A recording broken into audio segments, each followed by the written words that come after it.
Oh, hey, I'm glad you're here. In today's video, we're going to look at what's really happening because you turn on the news and you're going to see one thing. You'll see what's happening with the US being downgraded, and some will say it's okay, and others will say it's disastrous. But why don't we just look at the truth? You came here for the truth, so let me unveil that for you. We need to understand what are the common denominators, and that's what we'll do here today. I'm going to show you what Jerome Powell had to say. We're going to look at what the bankers have to say, and of course, what's actually happening inside the economy. Let's connect the dots. Let's make sense of it. Let's begin. Here we have it. Powell says the Fed is not confident that it has done enough to bring inflation down. So you get that. Jerome Powell. Markets don't like that. But the real scenario was that the markets ignored that.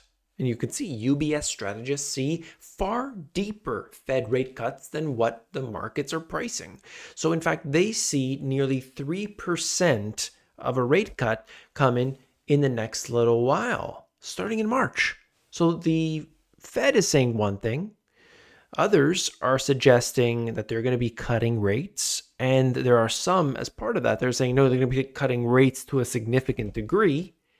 And then we have the ECB, directly from the ECB. They said, you can read this whole thing if you'd like, but they said, we want to make quantitative easing part of our ongoing strategy. So not only will they potentially be cutting rates, they're just going to be printing money forever because that doesn't generate any inflation. Oh no. This is what we're dealing with. There is such a mixed bag. And how do we know what's true? How do we know what's actually honest? Well, we're going to dig into it because when you look at the history, and I've seen it all, you've got to understand that this is something that comes up repeatedly over and over again. More recently, I've been working on building a GPT to help corroborate all the evidence that I've already got. And I've done my research for so many years. In fact, I've been doing this for well over a decade now. And now I have the AI to support what I've already pulled in. Now, you could see this time and time again.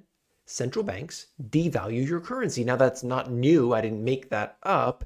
But now we have more evidence to reveal that they're planning on changing something here in the next little while. And if you don't pay attention, you will be sideswiped by this. Many have warned about a deflationary scenario where you'd be able to access assets on the cheap.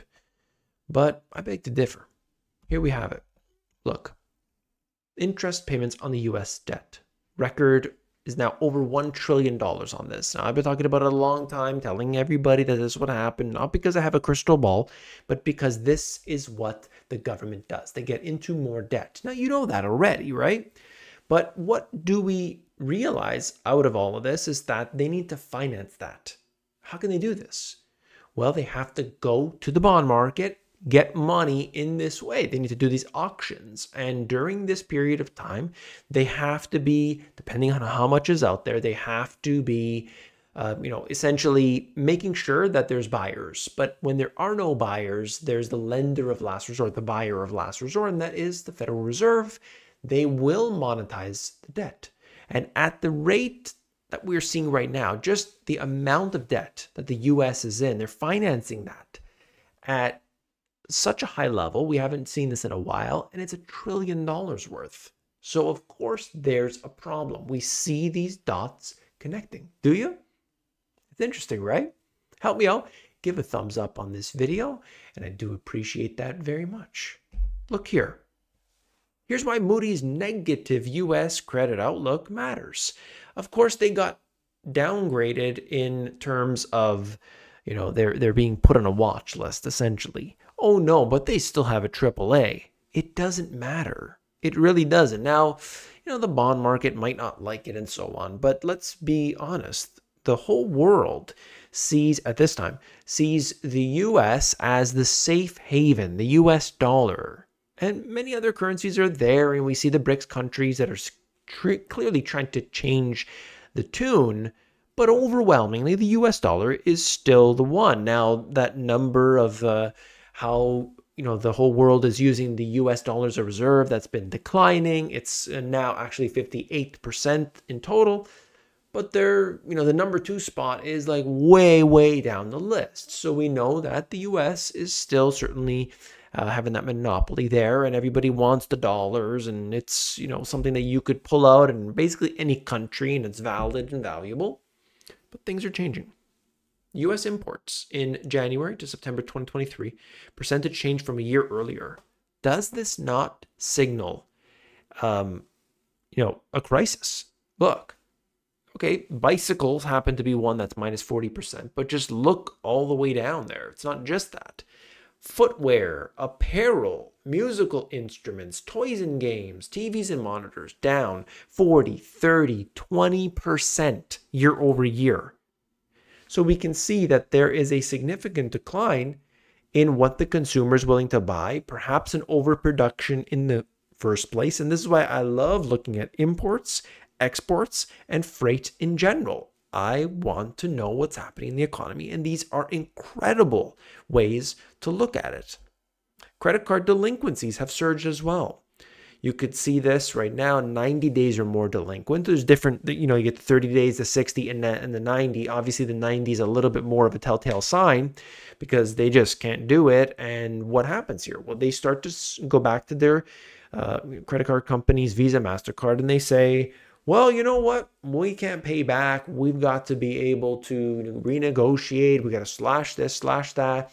And is it through bankruptcy? These are big issues.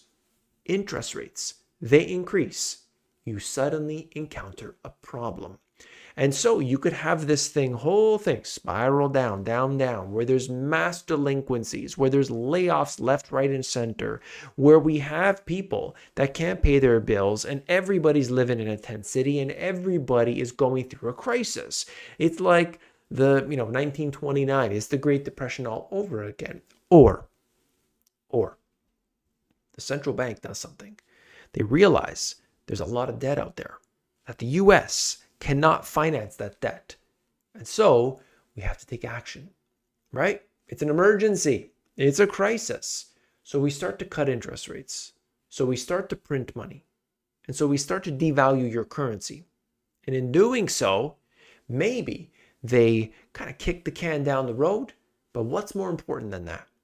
It's that they create a bigger divide in between the rich and the poor. And that, my friends, is the ultimate goal of the central bankers. I have looked into this for so long, and this is the ultimate tool, utilizing the printing press, bringing interest rates down to rock bottom. This time around, they have 5.5%, 5.25% to 5.5% of cushion to use, and they're going to use it. And we know that it's only a matter of time before they start to cut those interest rates and before they start to devalue your currency like you have never seen before. The worry is not deflation, my friends. The worry is much more inflation, already crushing people, and it's going to get worse. Shipping shifts from jackpot to job cuts after a $364 billion boom. You're right, the shipping industry, all these companies doing so well, that has turned around. The imports, the exports, that's clear, but the layoffs as well. And the biggest company, Maersk, I believe it was, they got rid of 10% or they fired 10,000 people. I covered it in a recent video, but it's been big. And that's just one company, but you can see how other things are affecting it as well. Drought saps the Panama Canal, disrupting global trade. We rely on these aspects of, everything. Look at the just-in-time type of systems that we've been operating.